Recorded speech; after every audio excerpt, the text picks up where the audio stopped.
Yo, yo, yo. What's going on? It's Terrell, Hall of Fame, D-Line, TBKC, and all that sweet, beautiful, wonderful shit. Man, I'm telling y'all, I get a good laugh. I get a good laugh damn near every time I get a good laugh. I've had about 32,000 people who hit me up for different things, and I'm getting laughs over it. And I'm not making fun of any of y'all that call me. It's just sometimes it's the same story, and it amazes me. I got a call this weekend, and all three of these people are pretty cool. They know it. Well, they told me I was right. They bought dogs from people I said they probably shouldn't buy the dog from because the dog was probably going to be a piece of shit. And now all three people are having some issues with their dogs. Dogs not turning out the way that they wanted to a year and a half later. It was funny because all of them called around the same time at different stages of growth or whatever with different dogs from different breeders. And sometimes you just got to, like I told y'all, I don't care if it's me or whatever, but look at a line of work and tell some, I mean, consistency will tell you everything that you need to know about what you're going to get from the dogs. I can show you dog after dog after dog for 20 plus years, champions after champions. We've literally had champions every year. It's not to brag, but it's to tell you we know a little something in this camp about creating quality dogs, and our blood is proven. Now, I say that to say this. The situation right now, I've gotten a lot of calls. Some of you have been approved and have not pulled the trigger on this thing. But the champagne female, I will break this down so y'all will get an understanding, you know, because I even had somebody try to criticize me about saying I know what I wanted the breeder to. First and foremost, yes, I did put a stud with her to Tommy.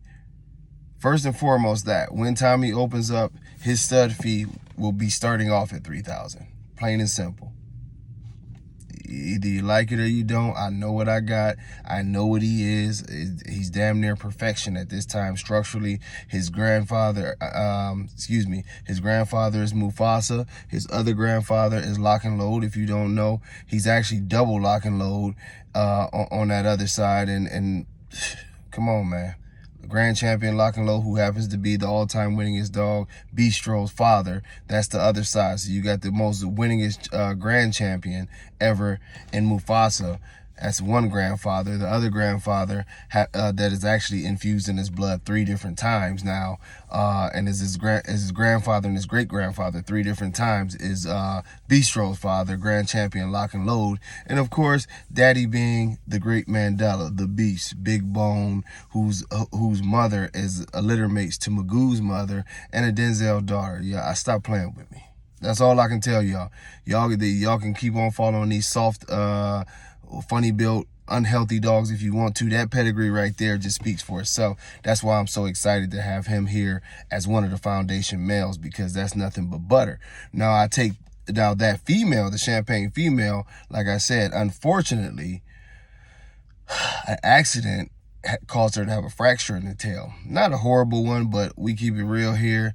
I know you can win in the ABKC with a fracture in the tail, but a fracture in the tail is a fracture in the tail. Other than that, her at this age, you know, and you always have to say at this age, conformation is incredible. The bite is incredible. Everything about her is incredible. Big head, big bone. She carries good girth. She is a little bit more high energy. She's not crazy, but she's not a lay around dog. She likes to get up and move around. She's more like that from her mom, you know. But I tell you what, you know, now the reason why I combined and I sold her, I'm selling her with a stud, is for one simple fact. That breeding was actually meant to go together the whole time. It's the reason why I'm repeating the breeding. The breeding is meant to go together the whole time. What you would get if you got this female with the stud whenever she is ready, and I'm very confident that she's going to grow into what I expect her to be. If not, we do a 5-year replacement on all of our dogs. Just that simple. That's our health guarantee, and that's our confirmation guarantee, that if it goes awry, it's a 5-year, we replace the dog. Nobody else does that.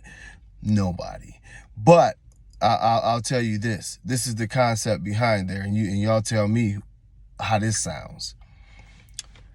You have 3 times Mandela now.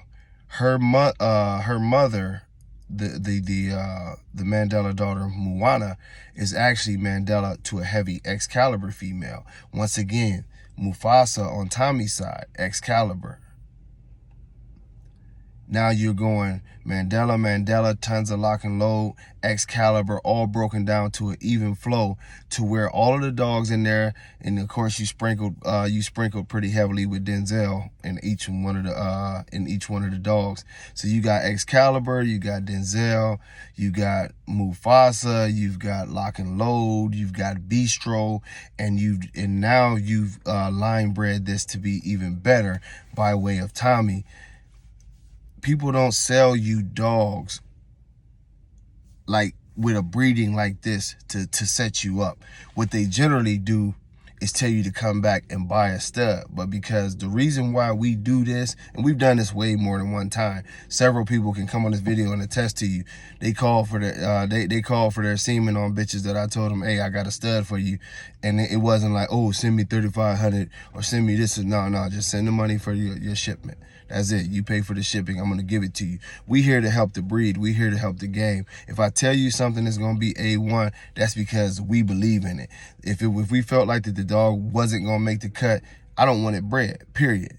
This is the way it goes. So for all of you people who had all these suspicions and this weird shit because the rest of the game is that way, nah, we are on a mission to bring back the dinosaurs, to bring back real American bullies.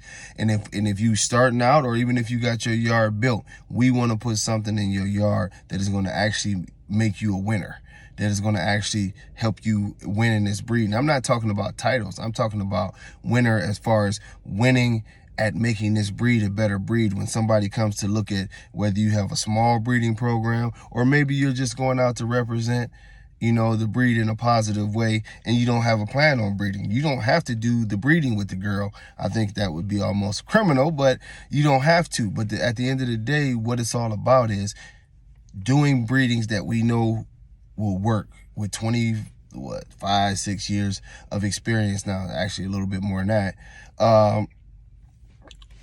This is what works with the American bully, We know the American bully ins and out. I have conversations with guys who's got the same amount of experience that I got pretty much, and we break the bloods down. We know what works with what, and this is why I can keep on showing you production after production after production. This is why every time I do a litter, it's championship quality dogs. Y'all should see the male, and eventually y'all will see the male that comes from the litter with this female. He's incredible. It's like Odell threw a better version of himself. We'll see if he grows like that. Incredible dog.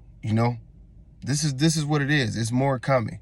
It's more coming. It's dogs here that I'm getting shipping together for now. That's got to go out. It's dogs over at the other place, and man. But I'm back breeding now, and I'm just telling y'all I'm excited, and you will see more things like this, but don't miss out on your opportunities, because as I post all of these breedings, I've broken a lot of them down on video, but they are what they are. There's no tricks to them. You'll be looking back another year and a half or whatever the case may be, and if you didn't go find a real quality dog, you'll kick yourself in the ass if that's what you're in the market for. I'm just telling you, I know what we produce. We've continued to produce it. You go to the Hall of Fame Bullies page, you go to the True American Bully page, you'll see 25 years of champions. It started with us. It's going to continue with us, and we'll be competing against people who probably we were competing against 20 years ago, because they've been doing some of the similar stuff and continuing to make quality dogs. But y'all need, whether it's for me, if you have that opportunity, because the opportunities are tight with me, I know that, but if it's from another breeder or whatever, make sure you do some research and find out that these people are serious about quality. Make sure you do some research and find out that these people have been producing quality. Don't buy into the name, don't buy into the marketing or the gold chains and all this other nonsense. Tell them to have a conversation with you to make it make sense. Give you examples of what exactly it is that they're doing. If they can't do that, walk away from that shit. They're not a real breeder. Any real breeder should be able to break down exactly what they're trying to do with the breeding and answer your questions. But like I say, if you're interested in that girl, and I got a good feeling that she's probably going to be gone, because there's 3 people that's approved to buy her, and they're doing whatever they're doing. But let's see if you can get approved, and hopefully she'll make somebody happy here very soon. But I don't think it'll last much longer. Like I say, 3 people got approved in the last 2 days, and I know they're trying to work to make sure it happens. So till next time, much love. Peace.